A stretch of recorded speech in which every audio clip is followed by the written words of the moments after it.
একটা জায়গায় যখন আমরা অনেকটা দিন থাকি তখনই মনটা ছটফট করা শুরু করে। মনে হয় যে কোথাও থেকে ঘুরে আসি, অনেক দূরে যাই, একটু পাহাড় বা প্রকৃতি বা নিজের গ্রামে যে কোনো জায়গায় হোক নিজের মনটাকে শান্ত করে আসি। কারণ একটা জায়গায় অনেক দিন থাকতে থাকতে খুবই খারাপ লেগে যায়। এই শীতে সিদ্ধান্ত আছে অনেক জায়গায় ঘুরবো, রাঙামাটি, টেকনাফ, তেঁতুলিয়া, তারপরে সাজেক, কোনো জায়গায় বাদ দেব না। কিন্তু সেগুলো সব কিছুই মনে মনে, আর সশরীরে যাব অবশ্যই নিজের গ্রামে। আসসালামু আলাইকুম, welcome to my daily kitchen and ব্লগে। আজকে আমি আপনাদের সাথে শেয়ার করব আমার গ্রামে যাওয়ার খুব সুন্দর একটি ব্লগ ভিডিও।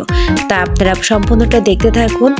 পুরোটা ভিডিও জুড়ে রয়েছে অসম্ভব সুন্দর সুন্দর কথা আর দৃশ্যগুলো।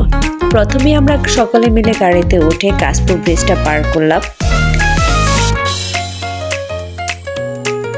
কাশপুর ব্রিজটা পার করার পরে আমরা ধরলাম প্রায় হাইওয়ে রোডটা দেখতে অসম্ভব সুন্দর, তাই আপনাদের সাথে একটু শেয়ার করলাম। গ্রামে যখন আমরা সকল পরিবারে মিলে যাই তখন আমাদের কাছে অনেক অনেক ভালো লাগে, কারণ প্রত্যেকটা মানুষ থাকে, একে অপরের সাথে কথা বলা, আড্ডা দেওয়া, একটা জায়গায় থাকা, যেটা শহরে হয় না। সবাই শহরে ব্যস্ত থাকে, আমরা ব্যস্ততার কারণে কারোর সাথে কারো সেরকম দেখা হয় না, যোগাযোগ হয় না। কিন্তু যখনই আমরা গ্রামে যাই সকলে একসাথে যাই, খুব সুন্দর একটা মুহূর্ত কাটাই। তারপরে আমরা চলে আসলাম মেঘনা ব্রিজের উপরে। মেঘনা ব্রিজ থেকে নদীর দৃশ্যগুলো অসম্ভব সুন্দর লাগে, আর মেঘনা নদীটাও দেখতে খুবই সুন্দর লাগছিল।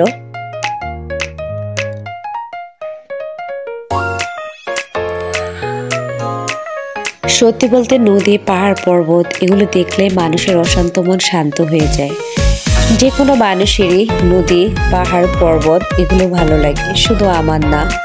রাস্তা দিয়ে চলতে চলতে অসম্ভব সুন্দর দৃশ্যগুলো উপভোগ করতেছি আর আপনাদের সাথে একটু একটু শেয়ার করতেছি। যাই হোক, দেখতে দেখতে ব্রিজটা পার করে ফেললাম। অনেকদিন পরে গ্রামে যাচ্ছি, প্রায় 2 বছর পরে। বাবার বাড়িতে যাব না শ্বশুর বাড়িতে?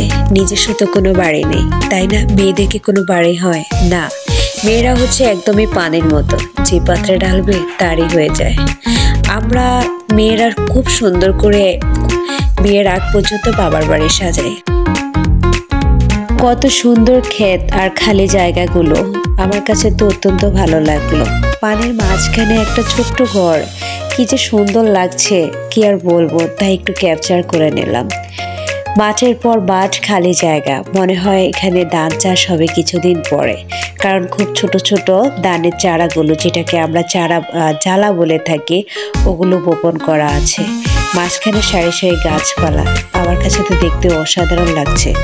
গাড়ির ভিতরে তো আমাদের অনেকের অবস্থা খারাপ হয়ে যাচ্ছিল, কারণ আমাদের 2টা মানুষ খুবই বেশি দুর্বল আর বমি করা শুরু করেছিল।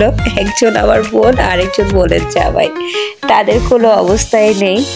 আর কি বলবো, তারা খুবই দুর্বল হয়ে গিয়েছে। তাদের জন্য বারবার পলিব্যাগ নেওয়া হচ্ছে, তারা বমি করছে। আর আমি এখান দিয়ে বিস্কিট খাচ্ছি, কারণ আমি কিছু না খেলে আমার বমি আসে, আর খেলে প্রচণ্ড ভালো লাগে।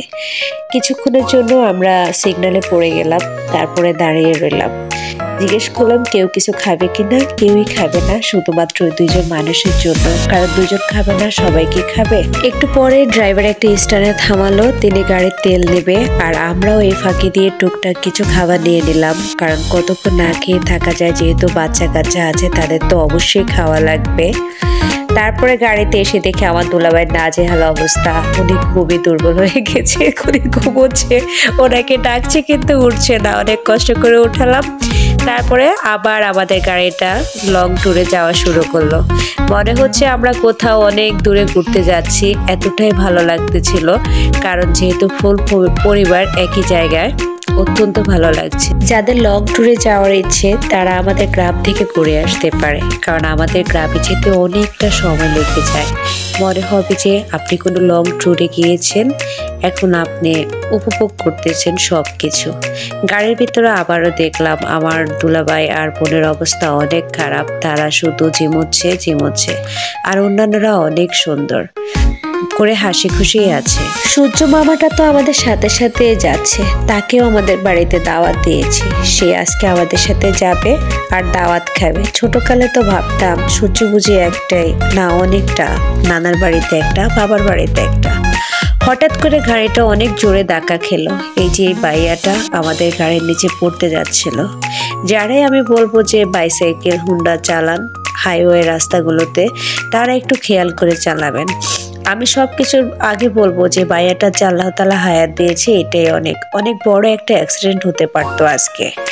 উনি নিজে তো অন্যায় করলো, তার উপর দিয়ে এসে আমাদের ড্রাইভারকে ধরলো। ওনার অন্যায়টা হচ্ছে উনি বারবার হুন্ডাটাকে ঘোরাচ্ছিল, একই জায়গায় উনি অবস্থান করতেছিল না। পরে আমাদের ড্রাইভারটা খুব সুন্দর করে বুঝিয়ে দিয়েছিল যে ভাইয়া আপনি এই সাইড দিয়ে না ওই সাইড দিয়ে যাওয়ার কথা ছিল, কিন্তু আপনি বারবার আপনার বাইকটা ঘুরোচ্ছেন। আমি আপনাকে অনেকবার থামানোর চেষ্টা করতেছিলাম, আপনি আমাকে যাওয়ার জায়গা দিচ্ছেন না। তারপরে ভাইয়াটার মাথায় কোনো হেলমেটও ছিল না। এটাও ওনার একটা অন্যায় হয়েছে। ওনার তো উচিত ছিল হাইওয়ে রাস্তাতে একটা হেলমেট পরা। তারপর ওনাকে অনেক বোঝানোর পরে উনি চলে গেল, আর আমরাও আস্তে আস্তে যাচ্ছিলাম। কিন্তু আমাদের কাছে খুবই খারাপ লাগতেছিল। হঠাৎ করে মনে হচ্ছে যে আমাদের সকল হাসি কয়েকটা মিনিটের জন্য বিলীন হয়ে যাচ্ছিল, কারণ খুবই খারাপ লাগতেছিল। আমাদের সকলের শরীর কাঁপতেছিল, কারণ আমরা মোটামুটি ধরনের সবাই ব্যথা পেয়েছিলাম। সূর্য মামাটা আবার আমাদের সাথে সাথে চলতেছিল। তো যাই বলতে চেয়েছিলাম যে ছোটবেলায় ভাবতাম যে সূর্য মামা বুঝি এই বাড়িতে একটা ওই বাড়িতে একটা। অত্যন্ত ভালো লাগতো যে আমার সাথে সূর্য বাবা চাঁদ মামা সব জায়গায় যায়, সে আমাকে কত ভালোবাসে। দেখেন দুটা কুকুর, কেন দেখালাম জানেন? বাবার দেশের না, নিজের দেশের কুকুর দেখলেও ভালো লাগে। তার মানে হচ্ছে কি আমি আমাদের গ্রামের প্রায় কাছাকাছি চলে আসলাম। আমার মা বলতো কথাটা যে নিজের এলাকার কুত্তা দেখলেও সম্মান করতে হয়। আপনারা কেউ আবার ভাই হাসেন না আমার কথাটা শুনে, এটা আর সত্যি কথা যে নিজের এলাকার যে কোনো মানুষ যে কোনো জিনিস দেখলে মনে হয় যে অত্যন্ত ভালো লাগে। তারপরে আমরা একটু একটু করে আমাদের গ্রামের ভিতরে ঢুকে যাচ্ছিলাম, আর আমাদের সবার তো সেই উৎসাহ, সেই কি আর বলবো, অসম্ভব ভালো লাগতেছিল আমাদের সকলের যে আমরা আরেকটু পরে আমাদের বাড়িতে চলে যাব। আমাদের গ্রামের ভিতরে রাস্তাগুলো অত্যন্ত খারাপ হয়ে গিয়েছে। বন্যার সময় আমাদের রাস্তাঘাটের অনেক বেশি ক্ষয়ক্ষতি হয়েছিল। রাস্তাগুলোতে এমনভাবে যাচ্ছে যে আমি মোবাইলটাও ধরে রাখতে পারছি না। অনেক বেশি আমরা মনে হচ্ছে যে গাড়িটি একটু পরে উল্টে যাবে, এমন একটা অবস্থা হয়ে গিয়েছে। কয়েকটা বছর আগেও যখন গ্রামে আসছিলাম তখনও দেখলাম যে গ্রামের রাস্তাগুলো খুব সুন্দর, কিন্তু এখনই একটা অবস্থা, মানে কি বলবো, নাজেহাল অবস্থা এক কথায়। দেখেন একটা পুকুরে কত সুন্দর কচুরি পানা। এই যে আমরা একটু একটু করে আমাদের বাড়ির ভিতরে ঢুকে যাচ্ছি। গাড়িটা যেখানে থামলো ওইটাই আমার বাবার বাড়ি। স্বামীর বাড়িতে আর যাই নেই, মন চাচ্ছিল যে আগে বাবার বাড়িতে যাই। আমার তো নিজের কোনো বাড়ি নেই, একটা স্বামীর বাড়ি আর একটা বাবার বাড়ি। যদি চিন্তা করে নিজের কিছুই নেই। যাই হোক, বলতে বলতে আমরা সবাই নামা শুরু করলাম। আমরা একদমই আমার বাবার কবরস্থানের সামনে নামলাম, যেহেতু আমাদের বাড়ির সামনেই হচ্ছে আমাদের পারিবারিক কবরস্থান। এটা আমার বাবার কবরস্থান। বাবার কবরটা দেখে খুব খারাপ লাগলো, অনেকক্ষণ দাঁড়িয়েছিলাম। তারপরে আস্তে আস্তে ঢুকে গেলাম বাবার ঘরের ভিতরে। যেহেতু আমাদের বাড়িতে আমরা নিজেরা থাকি না, ঘর সেইভাবে গোছানো থাকে না, সব কিছু ওঠানো থাকে। একটা আন্টি আছে এই ঘরটাতে, ওই আন্টিটা থাকে আর আমাদের সব কিছু দেখাশোনা করে। ঢুকেই দেখলাম ঘরের এরকম নাজেহাল অবস্থা, কে কোন রুম নেবে সেটা নিয়ে খুব দৌড়াদৌড়ি। এটা আন্টির একটা বাবু। আজকে ফার্স্ট দেখলাম বাবুটা অনেক কিউট, অনেক হাসতেছিল, আমার খুব একটু আদর করে দিলাম। তারপরে আমি চলে আসলাম আমার রুম গোছানোর জন্য। ঠাস ঠাস করে আমি আমার রুমগুলো গুছিয়ে নিলাম, সাথে আমার মেয়ে এবং আমার ভাইয়ের মেয়ে দুইটাই আমাকে হেল্প করলো।